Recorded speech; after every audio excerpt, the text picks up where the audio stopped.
It's an honour to follow my good friend, the member for the City of Durham. Now I want to raise an issue related to the Integrated Care Board too, which may be of interest. I'm sure, Madam Deputy Speaker, you're far too young to remember the school dentistry service.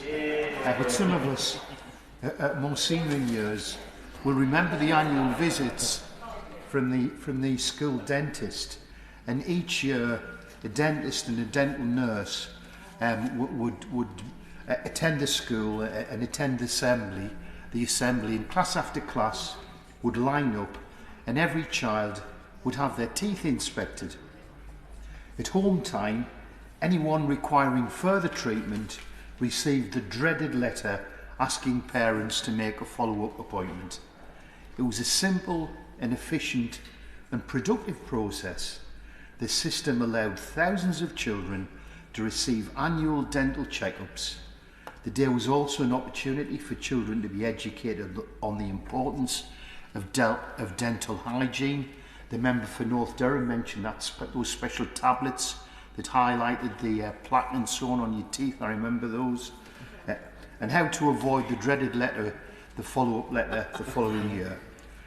I recently asked the Integrated Care Board about reintroducing this scheme.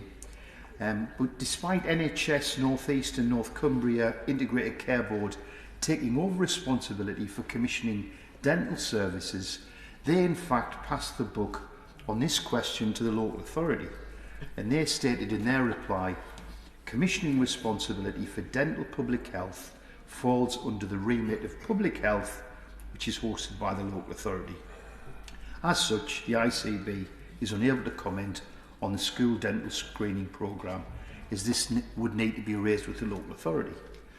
I think this silo mentality is a disgrace. And you know, we talk about opportunity cost, and I want to come on to some stats in a moment, but annual school screening, I'm not suggesting it would be popular with the children, not necessarily, but it would ensure that all children would be seen by a dentist. It would also free up space at dental practices when you think about it, because our children are paying the price at the moment. Data from NHS Digital shows that 44% of children have not received an annual checkup with an NHS dentist. And I did look on the NHS Find a Dentist website today. There's not a single dentist accepting children aged 17 or under in my constituency of Easington.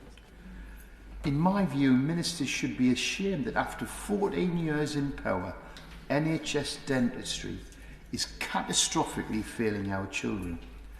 But I would like to say to my constituents watching this debate, there are dentists accepting children in neighbouring constituencies, in Whately Hill, in Easington Lane and in Hortonley Spring. However, those dependent on public transport know accessing these services by public transport is almost impossible due to the appalling state and unreliability of local bus services. That's another story and another catastrophic failure of Tory neglect and mismanagement. But the situation for adult patients in Easington, in my constituency, is also dire. There are no dental practices within a 10-mile radius of my constituency accepting adult patients. Within a 15-mile radius, there are only 3. Again, this is completely inaccessible for those people who are dependent on unreliable and infrequent local bus services. The Prime Minister did say he was proud of his record on dentistry.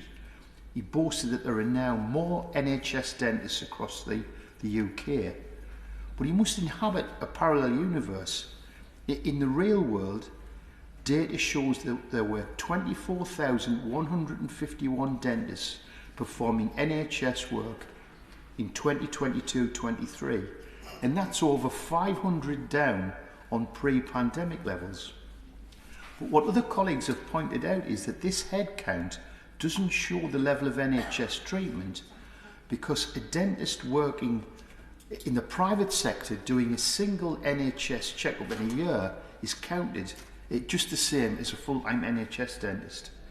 There are some scary statistics. 1 in 10 people have attempted their own dental work, with Health Watch, the patient's voice, reporting patients pulling their own teeth with pliers. That might seem ridiculous. My mother's 87.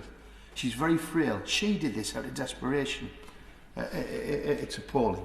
Here's another terrible statistic. Every day is a school day. Minister, tooth decay is the most common reason for hospital admission in children aged between 6 and 10 years. Oral cancer is one of the fastest rising types of cancer and kills more people than car accidents in the United Kingdom. Limited access to dental services means that fewer oral cancer cases will be detected early, which will lower the survival rate and further widen health inequalities.